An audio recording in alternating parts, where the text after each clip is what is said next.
کو اس لیے نہیں مان رہے۔ آپ صلی اللہ علیہ وسلم کی پیدائش سے گفتگو کو آگے بڑھاتے ہیں۔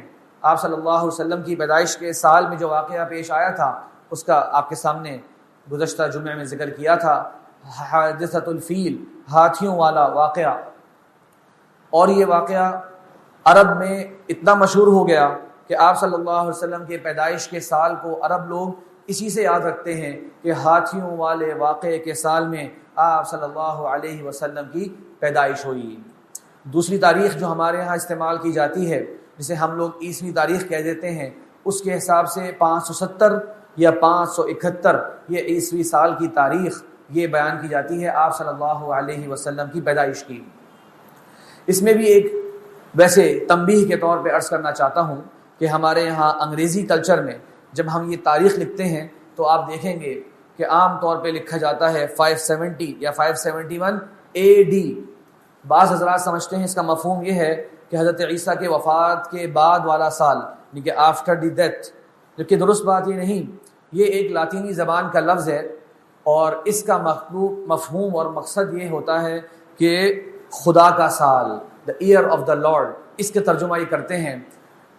تو اس لفظ کو استعمال اہل اسلام کو نہیں کرنا چاہیے، کیونکہ ہماری نظر میں حضرت عیسیٰ علیہ السلام اللہ کے بندے، اللہ کے رسول ہیں، اور کرسچن لوگ جو ہے وہ انہیں خدا سمجھتے ہیں، اسی لیے ان کی پیدائش کے سال کو وہ AD کے ساتھ تعبیر کرتے ہیں۔ تو اس کے بجائے ایک الفاظ اور بھی استعمال کیے جاتے ہیں، وہ CE کا ایک شارٹ کٹ ہے، کامن ایرا کے نام سے اس کو یاد کرتے ہیں، تو یہ الفاظ استعمال کر لیے جائیں تو بہتر ہے۔ تو آپ صلی اللہ علیہ وسلم کی پیدائش کا جو سال ہے وہ 570 CE یعنی کامن ایرا یا 571 کا سال بنتا ہے۔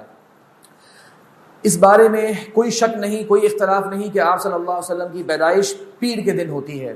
صحیح مسلم کی حدیث ہے کہ اللہ کے نبی صلی اللہ علیہ وسلم جب پیر کے دن روزہ رکھا کرتے تو آپ سے سوال ہوا کہ یا رسول اللہ آپ خاص اہتمام کرتے ہیں، تو آپ صلی اللہ علیہ وسلم نے فرمایا ذاک یوم ولدت فیہ وبعثت فیہ، یہ وہ دن ہے جس دن میں پیدا ہوا اور اسی دن مجھے نبوت ملی۔ تو آپ صلی اللہ علیہ وسلم اللہ تبارک و تعالیٰ کا شکر کا ایک انداز آپ کا ہوا کرتا کہ آپ اس دن کا خاص اہتمام کرتے۔ تو پیر کے دن کے تعلق سے تو کوئی اختلاف نہیں کہ آپ صلی اللہ علیہ وسلم کی پیدائش پیر کے دن ہوتی ہے۔ سال میں آپ کے سامنے ذکر کر دیا۔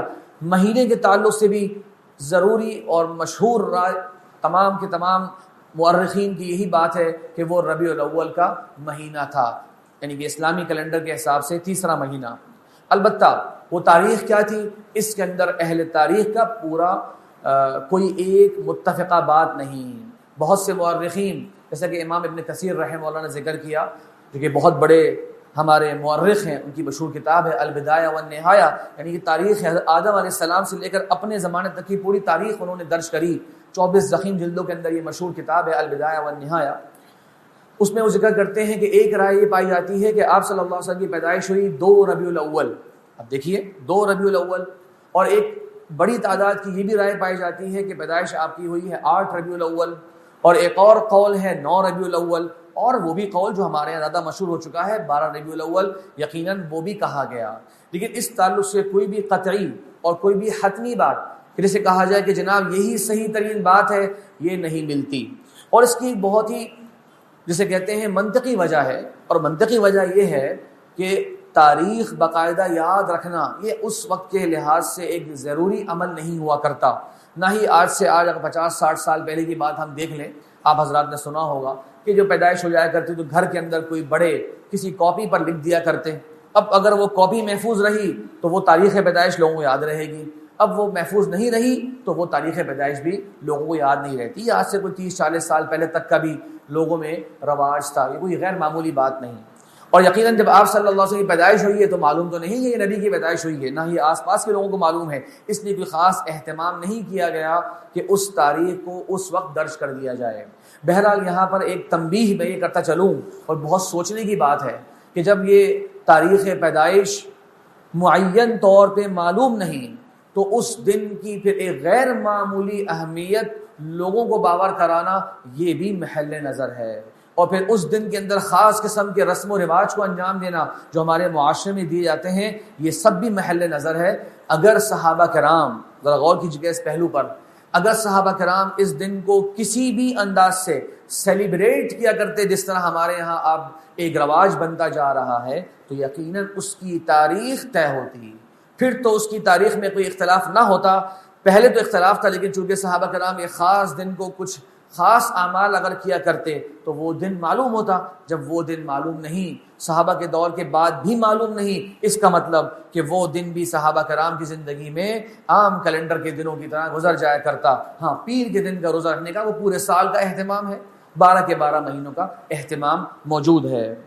آپ صلی اللہ علیہ وسلم کی پیدائش مکہ مکرمہ میں ہوتی ہے، اور مکہ کے بالکل درمیان میں ابو طالب کا جو گھر ہے اس جگہ کے قریب آپ کی پیدائش ہوتی ہے۔ اور یہ بات مشہور و معروف ہے کہ آپ صلی اللہ علیہ وسلم کے جو والد ہیں ان کا انتقال آپ کی پیدائش سے پہلے ہو چکا تھا۔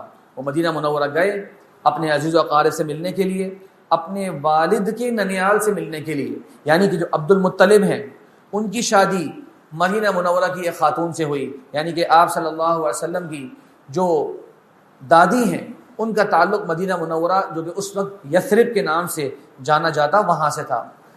تو وہ اپنے ننیال کی طرف ملاقات کرنے کے لیے گئے، اور یثرب مشہور و معروف وبائی زمین تھی، وہاں پر طرح طرح کی بیماریاں منتشر ہوا کرتی، اسی جگہ ان کا انتقال ہو گیا تھا۔ تو بہرحال آپ صلی اللہ علیہ وسلم گویا یتیم پیدا ہوئے۔ یہ بھی اللہ تبارک و تعالیٰ کی ایک بڑی حکمت ہے، ذرا غور کریں۔ اللہ تبارک و تعالیٰ نے آپ صلی اللہ علیہ وسلم پر جو انعامات کا ذکر فرمایا وہ یہ ذکر کیا کہ الم یجدک یتیما فآوا، کیا اللہ تعالیٰ نے آپ کو یتیم نہیں پایا اور اس کے بعد آپ کی بہترین پرورش فرمائی۔ کہ معاشرے میں اکثر یتیم ان کا دھیان نہیں رکھا جاتا، لیکن آپ صلی اللہ علیہ وسلم بچپن سے ہی آپ کا کلی اعتماد اللہ تبارک و تعالیٰ پر ہو جائے اور پوری کی پوری آپ کی تربیت اللہ تعالیٰ کی نگرانی اور اللہ کی حفاظت میں ہو، یہ اس کی بہت بڑی حکمت تھی کہ اس قسم کے مشکلیں اور مشقتوں سے آپ صلی اللہ علیہ وسلم کا بچپن گزرتا ہے۔ اس کے بعد مشہور و معروف باتیں ہیں، بہت سے واقعات ہیں، بہت ساری واقعات، ان میں سے کوئی مضبوط سند کے ساتھ ہم تک نہیں پہنچے کہ آپ صلی اللہ علیہ وسلم کا جو طائف جانا ہے بنو سعد قبیلے میں، اس میں آپ نے سنا ہوگا کہ حضرت حلیمہ سعدیہ یہ مکہ مکرمہ آتی ہیں اپنے شوہر کے ساتھ، ان کے شوہر کا نام ہے حارث۔ ان کے ساتھ جب مکہ آتی ہیں تو اس وقت کا ایک طریقہ کار تھا کہ بچوں کو قریب ترین گاؤں بھیج دیا جاتا۔ آپ حضرات کے ذہن میں ہوگا کہ اس کی وجہ سب سے بڑی یہ ہوا کرتی کہ گاؤں وغیرہ میں آب و ہوا اچھی ہے تو بچے کی صحت اچھی ہوگی۔ یاد رکھیے گا مکہ والوں کے لیے اس سے بڑا ایک چیلنج تھا۔ اس سے بڑا چیلنج کیا تھا کہ مکہ کے اندر تمام عرب قبائل کے لوگ آتے، شام سے بھی آ رہے ہیں لوگ، مصر سے بھی آ رہے ہیں، عرب کے تمام جگہ کے لوگ آ رہے ہیں، ہر جگہ کا ایکسنٹ الگ ہے، ہر جگہ کی عربی بول الگ ہے۔ تو یہ لوگ نہیں چاہتے تھے کہ ہمارے بچے جب اس طرح کے مختلف عربوں سے ملاقاتیں کریں گے تو ان کی زبان کو ساتھ ساتھ پک کرتے چلے جائیں گے، اور پھر ان کا جو لہجہ ہوگا گفتگو کا وہ مکہ والا نہیں ہوگا، وہ ایک مکس قسم کا لہجہ ہوگا جو کہ عرب کے لیے بڑی معیوب بات تھی۔ تو یہ بہت بڑی وجہ ہوا کرتی کہ چھوٹے سے بچے کو کئی 2-3 سال تک کے لیے وہ ماں اپنے سے دور کر دیا کرتی، یہ دیکھتے ہوئے کہ آگے جا کے کہیں اس کی پرورش میں کوئی کمی نہ رہ جائے۔ اور یہاں بڑی سوچنے کی بات ہے، بعض لوگ سوال بھی کرتے ہیں کہ کیسے وہ پہلا بیٹا ہوا اور پہلا بیٹے کو انہوں نے کئی سال تک کے لیے ایک اجنبی خاتون کو دے دیا کہ چلیے جناب آپ اس کی رکھوالی کریں۔ یعنی آج کے زمانے میں اگر کسی ماں سے کہا جائے کہ بچے کو جناب پیدا ہونے کے 2 مہینے بعد آپ بھیج دیجیے 2 سال کے لیے کسی اور طرف، ہمارے یہاں تو تصور ہی نہیں ہے۔ ہمارے یہاں تو کوئی اگر سفر کرنا پڑ جائے کسی کو حج کے موقع پہ، عمرے کے موقع پر، تو پورا خاندان انوالو ہو جاتا ہے کہ بچے کو کسی طریقے سے سنبھالا جائے، اور جناب اس کے کئی دن مقرر کر دیے جاتے ہیں۔ اگر خالہ ہے تو 2-3 خالہ کے یہاں اس کو رکھا جاتا ہے، لیکن وہاں بھی گھر والے میرے خیال سے سب سے زیادہ پریشان یہ ہو رہی ہوتی ہے کہ بچے کا کیا ہوا، بچے کی کیا صورتحال ہے، بچہ ٹھیک تو ہے، بہت زیادہ ڈسٹرب تو نہیں کر رہا۔ لیکن یہاں میں ایک بہت اہم بات میں اس کو توجہ کے لیے آپ کی کہنا چاہوں گا۔ دیکھیے سیرت کے واقعات تو آپ سنتے بھی رہے ہیں، لیکن سیرت کے واقعات سے ہمارے لیے جو سبق ہیں ان کو حاصل کرنا بہت ضروری ہے۔ یہ سبق یہ ہے کہ مکہ کے لوگ جن میں اللہ تبارک و تعالیٰ نے اپنے نبی صلی اللہ علیہ وسلم کا انتخاب فرمایا، یہ بہت ہی قابل اور فاضل اور سمجھدار لوگ ہوا کرتے۔ انہیں بچوں کی تربیت کی فکر بہت چھوٹی عمر سے ہی ہوا کرتی، تبھی وہ ظاہر ماں ہے اور پہلی اولاد ہے، اس کی جدائی کا غم برداشت کر رہی ہے ماں، کیوں کہ آگے جا کے اس بچے کی تربیت اور پرورش اور نشو و نما بہترین انداز سے ہو جائے. اس طرح کے معاشرے میں آپ صلی اللہ علیہ وسلم کی تربیت ہو رہی ہے. بنو سعد قبیلے میں جب آپ پہنچتے ہیں تو بہت سی روایت ملتی ہیں کہ حضرت حلیمہ نے محسوس کیا کہ آپ صلی اللہ علیہ وسلم کی وجہ سے بڑی برکتیں انہیں حاصل ہو رہی ہیں. یقیناً آپ صلی اللہ علیہ وسلم کی پوری زندگی برکتوں والی ہے. نبوت سے پہلے کی زندگی کے واقعات اس طرح نوٹ نہیں ہوئے، ورنہ اللہ تبارک و تعالیٰ نے اپنے نبی صلی اللہ علیہ وسلم کی جو بچپن میں پرورش کری، الم یجدک یتیما فآویٰ، یہاں اشارہ موجود ہے کہ آپ کی جو پہلی 40 سالہ زندگی تھی وہ بھی اللہ تعالیٰ کی نگاہوں میں ہو رہی تھی، اللہ کی طرف سے ہو رہی تھی. تو اس میں بھی ہم سب کے لیے سیکھنے کے پہلو ہیں. اللہ کے رسول صلی اللہ علیہ وسلم فرمایا کرتے تھے کہ میں مکہ کے اندر ایک پتھر کو جانتا ہوں کہ جب بھی میں وہاں سے گزرتا نبوت سے پہلے وہ مجھ پر سلام کرتا. تو گویا اس طرح کے نبوت کے کچھ اثرات، کچھ اشارات وہ ملا کرتے. بہرحال بچپن آپ صلی اللہ علیہ وسلم کا بنو سعد قبیلہ آج طائف کے علاقے میں موجود ہے، وہاں پر گزرتا ہے. آج کل ہمارے بہت سے حضرات عمرے کے لیے، حج کے لیے جاتے ہیں تو ایک اہتمام کرتے ہیں طائف جانے کا اور بنو سعد قبیلے کی جگہ کو دیکھنے کا کہ وہاں پر جناب سنا ہے اللہ کے نبی صلی اللہ علیہ وسلم وہاں رہا کرتے، اور کچھ جگہیں لوگوں نے بنا دی ہیں، یہاں بیٹھا کرتے تھے، یہاں کھیلا کرتے تھے، یہاں نماز پڑھا کرتے تھے. یہ ساری کی ساری باتیں غیر مستند ہیں، اور لوگوں نے اپنا زیارت کا جو ایک بزنس جو مکہ مدینہ کے اندر بڑا کامیاب بزنس سمجھا جاتا ہے، وہ اسی کی رواج کے لیے یہ جگہوں کی تعیین کر دی ہے. ورنہ یہ جگہیں باقاعدہ دکھانا لوگوں کو، اور اب ہمارے لوگ آپ جانتے ہیں ایسی جگہوں کے بارے میں بتانے کی دیر ہوتی ہے، اگلے سارے کام وہ خود کر لیں گے. وہاں جا کے پتھر لے رہے ہیں، وہاں جا کے اپنے نام لکھ رہے ہیں، وہاں جا کے نمازیں پڑھ رہے ہیں، اور اس جگہ کو بابرکت اور پتہ نہیں کیسی کیسی جو ہے اس کے بارے میں ہمارے لوگوں نے باتیں گھڑ لی. تو صحیح العقیدہ مسلمان کو چاہیے کہ سب سے پہلے کہ بات ثابت ہو، اس کے بعد اسلام نے کیا طریقہ سکھایا ہے اس جگہ کے احترام کرنے کا، وہ انسان دیکھے اور پھر انہی تعلیمات کو اپنائے، نہ کہ یہ کہ اس قسم کی اپنی مرضی کی جگہیں اور اپنی مرضی کی باتیں اس کے اندر شامل کر دی جائیں. بہرحال آپ صلی اللہ علیہ وسلم کی رضاعت کا جب مدت پوری ہوتی ہے، میں نے کہا کہ حلیمہ سعدیہ بہت سی برکتیں دیکھ چکی تھی آپ صلی اللہ علیہ وسلم کی، اور آپ نے سنا ہوگا کہ ان کی بکریاں پھل پھول رہی ہیں، ان کی زمینوں کے اندر خوب جو ہے مویشی بڑھ رہے ہیں، اور خوب ان کا غلہ جو ہے بڑھ رہا ہے. تو ان کی ماں سے کہا کہ ابھی کچھ اور ٹائم کے لیے ان کو دے دیں، ان کا طائف میں رہنا بہت فائدہ مند ہے، ابھی مکہ کے لیے مناسب نہیں ہوں گے. تو ان کی والدہ نے دیکھا کہ بہت اصرار ہے تو پھر دے دیا. اس دوران ایک بڑا اہم واقعہ ہوتا ہے نبی کریم صلی اللہ علیہ وسلم کی زندگی کے منفرد واقعات میں سے، اور وہ ہے کہ آپ صلی اللہ علیہ وسلم کا سینہ جو کھولا گیا. یہ حدیث صحیح مسلم میں بھی ہے اور حدیث مسند احمد میں بھی ہے کہ آپ صلی اللہ علیہ وسلم کہتے ہیں کہ میں بکریوں کے ساتھ تھا اور اپنے بھائی یعنی کہ رضاعی بھائی جن کا نام تھا عبداللہ، اور ایک بہن بھی تھی ان کا نام تھا شیمہ. یعنی یہ بات رہ گئی کہ آپ صلی اللہ علیہ وسلم کی رضاعت اس سے پہلے کہ جب آپ طائف چلے جائیں اس سے پہلے ثویبہ، یہ آپ کے چچا ابو لہب کی ایک لونڈی، انہوں نے بھی آپ کی رضاعت کرائی ہے. اور آپ کے ساتھ حضرت حمزہ بن عبد المطلب چچا بھی تھے اور آپ کے ہم عمر بھی تھے، ان کی رضا آپ سے قریب کے عمر کے تھے، ان کی رضاعت بھی ثویبہ ابو لہب کی لونڈی نے کرائی. اور آپ صلی اللہ علیہ وسلم کے کزن اور صحابی حضرت ابو سلمہ جن کا پھر انتقال ہو گیا تھا، اور بعد میں ان کی زوجہ ام سلمہ سے اللہ کے رسول کا نکاح ہوا، ان کی رضاعت بھی یہ ثویبہ ابو لہب کی لونڈی نے کرائی تھی. تو یہ تین آپس میں رضاعی بھائی بنے، حضرت حمزہ اللہ کے نبی صلی اللہ علیہ وسلم اور ابو سلمہ رضی اللہ عنہ. خیر ان نے بھی رضاعت کرائی، حضرت حلیمہ نے بھی رضاعت کرائی. اس میں واقعہ یہ ہوتا ہے کہ آپ صلی اللہ علیہ وسلم کہتے ہیں کہ میں نے دو پرندے نما اپنی طرف آتے ہوئے دیکھے، آسمان سے آ رہے ہیں، قریب آتے ہیں تو دیکھا کہ وہ تو انسانی صورت میں ہیں اور آپس میں باتیں کر رہے ہیں. ایک فرشتہ دوسرے سے کہتا ہے کیا یہ وہی ہے؟ دوسرا فرشتہ جواب دیتا ہے ہاں یہ وہی ہے، ہاں یہ وہی ہے. تو ان میں سے ایک فرشتہ مجھے لٹا دیتا ہے اور میرا سینہ چاک کیا جاتا ہے. اب یہ بات دیکھی 1400 سال پہلے لوگ پڑھ رہے ہیں اور ایمان والے اس پر ایمان بھی لے کر آ رہے ہیں. صحیح مسلم کی حدیث ہے، مسلم احمد کی حدیث ہے، اللہ تعالیٰ ہر شے پر قادر ہے. صحیح احادیث کے اندر اس بات کا ذکر آیا، ایمان والوں کے لیے کوئی پریشانی کی بات نہیں. اسی طریقے کے بہت سے اس سے بڑے بڑے معجزات کا ذکر قرآن مجید میں موجود ہے. حضرت سلیمان علیہ السلام نے چیونٹیوں کی باتیں سنی، کیا خیال ہے یہ حیران کن بات نہیں؟ حضرت سلیمان علیہ السلام کی دربار میں ایک شخص ہے جو جن ہے، وہ کہتا ہے کہ آپ کے اٹھنے سے پہلے یہ 1500 کلومیٹر کے فاصلے پر جو تخت موجود ہے یہ آپ کے سامنے حاضر کر دوں گا. دوسرا شخص کہتا ہے کہ آپ کی پلک جھپکنے سے پہلے میں یہاں پر تخت حاضر کر دوں گا، اور اس نے حاضر کر دیا۔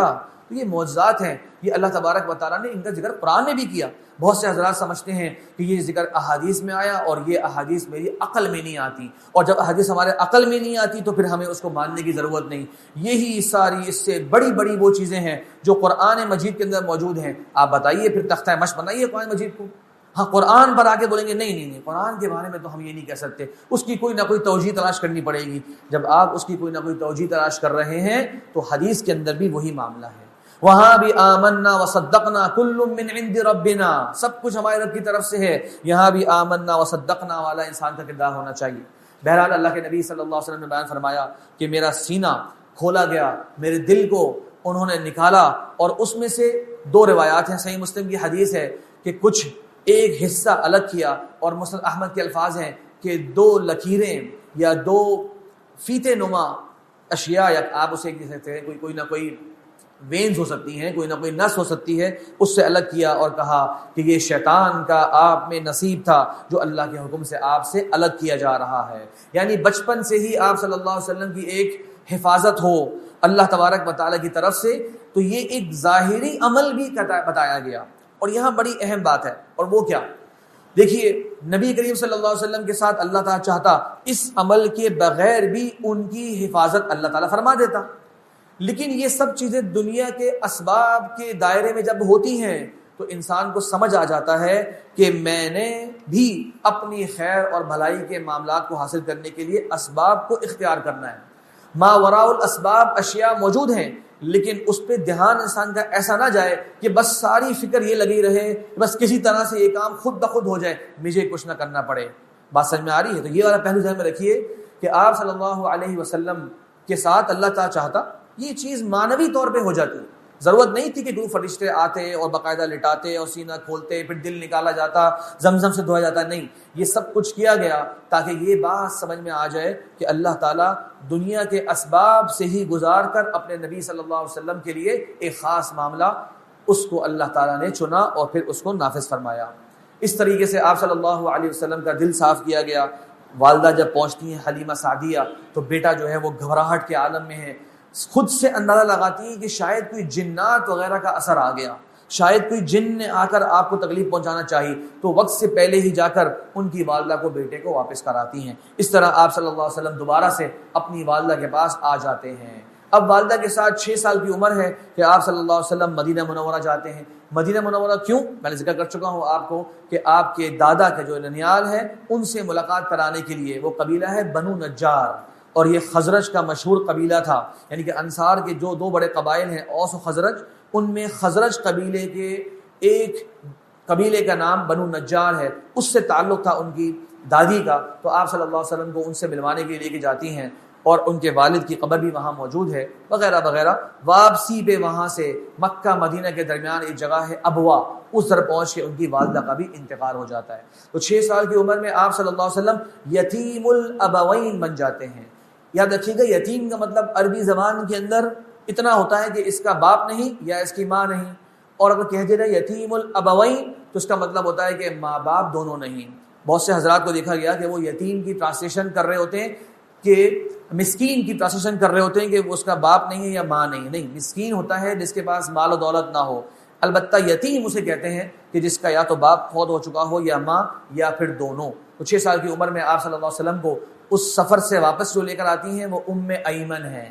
یہ ایمن آپ کے والد کی لونڈی آپ کے حصے میں آئی، آپ نے انہیں آزاد کیا اور پھر یہ زندگی بھر آپ کی خدمت میں رہیں، یہاں تک کہ یہ ایمن وہی عظیم صحابیہ ہیں جن کی شادی آپ صلی اللہ علیہ وسلم نے زید بن حارثہ، جنہیں زید بن محمد لوگ کہا کرتے، ان سے کرائی، اور یہی اسامہ بن زید جو عظیم کمانڈر تھے مسلمانوں کے، ان کی والدہ ہیں ایمن الحبشیہ، یعنی کہ حبشہ سے تعلق تھا، سابق رنگ کی وہ تھیں رضی اللہ عنہا۔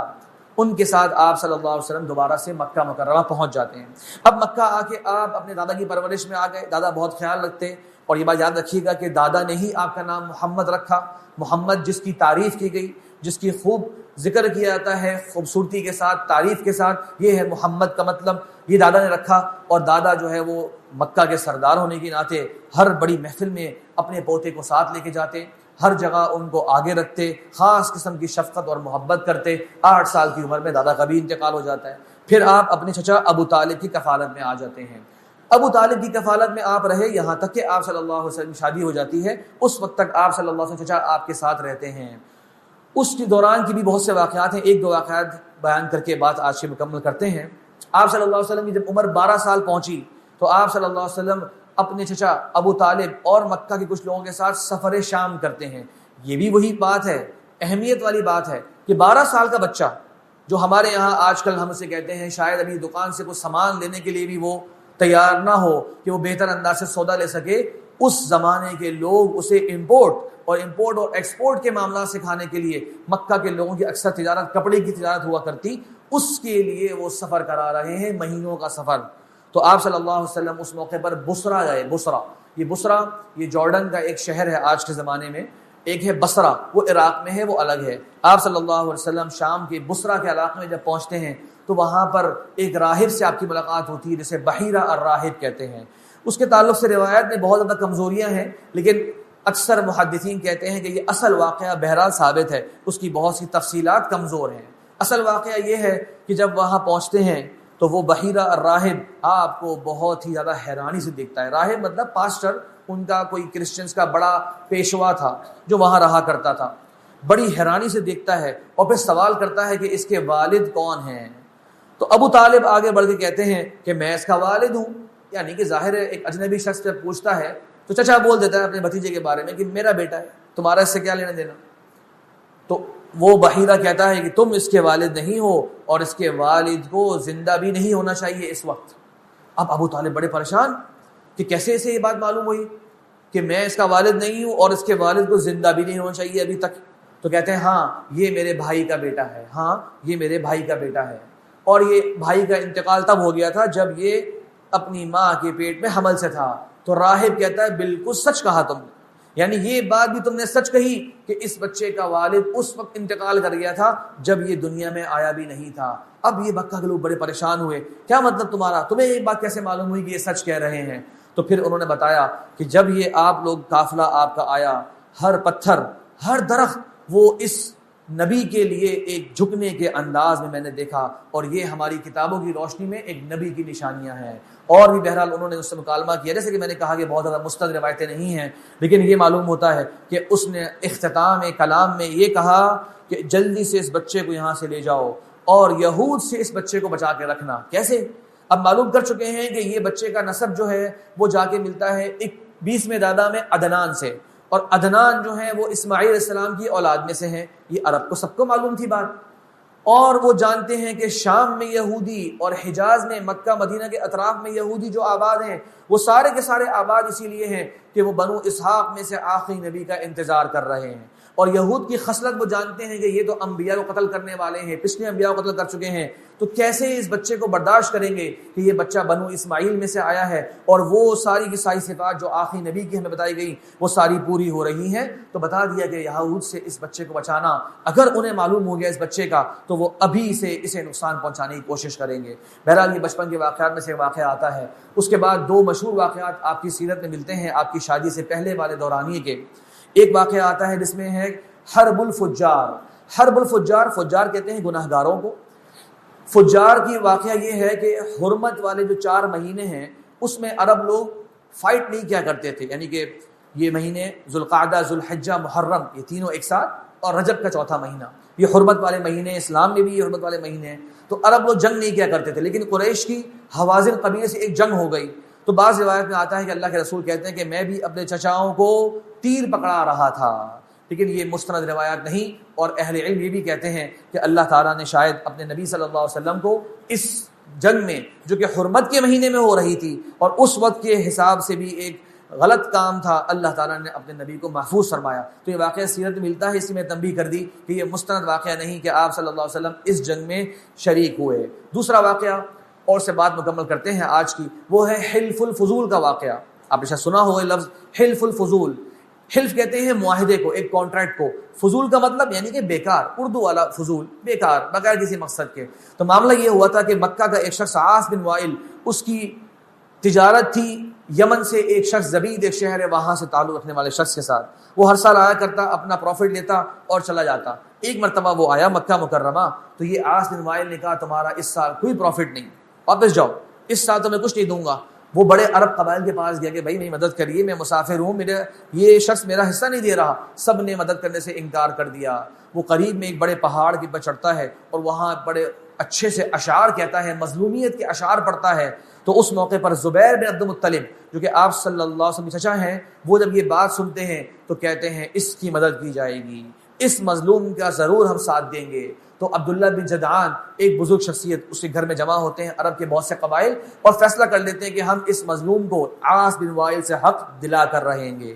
اب عاص بن وائل کے قبیلے والے لوگ جب آتے ہیں تو وہ کہتے ہیں بھائی یہ شخص تو مسافر ہے یمن کا اور اس کا جھگڑا ہے ہمارے بندے سے، تم لوگ کس وجہ سے اس کا حق لینے کے لیے آئے ہو؟ یہ تم لوگوں نے ایک فضول قسم کا معاہدہ کیا، یعنی ایک غلط قسم کا معاہدہ کیا۔ آپ صلی اللہ علیہ وسلم کی صحیح حدیث ہے، آپ نے فرمایا کہ مجھے اس معاہدے کے لیے بلایا جانا سرخ اونٹوں سے زیادہ محبوب تھا، یعنی میں بھی اس معاہدے کے اندر اپنی قوم کے ساتھ شریک ہوا تھا کہ مظلوم کا ساتھ دیں گے، مظلوم کو حق دلائیں گے، اور یہ مجھے سرخ اونٹوں سے زیادہ محبوب تھا۔ یعنی سب سے قیمتی ترین چیز جو عرب کی ہوا کرتی تھی اس سے زیادہ پسند مجھے یہ تھا کہ میں نے یہ معاہدے میں شرکت کری۔ اور کہتے ہیں اگر مجھے اسلام میں بھی اس قسم کے معاہدے کے لیے بلایا گیا تو میں ضرور آؤں گا۔ یعنی کہ اگر کسی غیر مسلم کی طرف سے بھی کسی مظلوم کی نصرت کی جو ہے دعوت دی جائے، ایک پروگرام بنایا جائے، تو اہل اسلام کے لیے جائز نہیں کہ وہ اس سے پیچھے رہیں کیونکہ اس کو انیشیٹ کرنے والا ایک غیر مسلم ہے، نہیں، بلکہ وہ اس میں آگے بڑھ کے شریک ہوں گے جب تک اس میں ظالم کو روکا جا رہا ہے اور مظلوم کا ساتھ دیا جا رہا ہے۔ یہ کچھ واقعات آپ صلی اللہ علیہ وسلم شادی کی عمر سے پہلے ملتے ہیں، اور آپ صلی اللہ علیہ وسلم بکریاں بھی چرایا کرتے تھے، اس کا ذکر ہی ملتا ہے۔ باقی باتیں انشاءاللہ العزیز شادی اور شادی کے بعد کے کچھ واقعات وہ آئندہ جمعے اللہ نے موقع دیا تو آپ کے سامنے پیش کریں گے۔ اللہ سے دعا ہے کہ نبی کریم صلی اللہ علیہ وسلم کی مبارک زندگی ہم سب کو اس سے سیکھنے اور اپنے لیے سبق حاصل کرنے کی توفیق عطا فرمائے۔ وآخر دعوانا ان الحمد للہ رب العالمین۔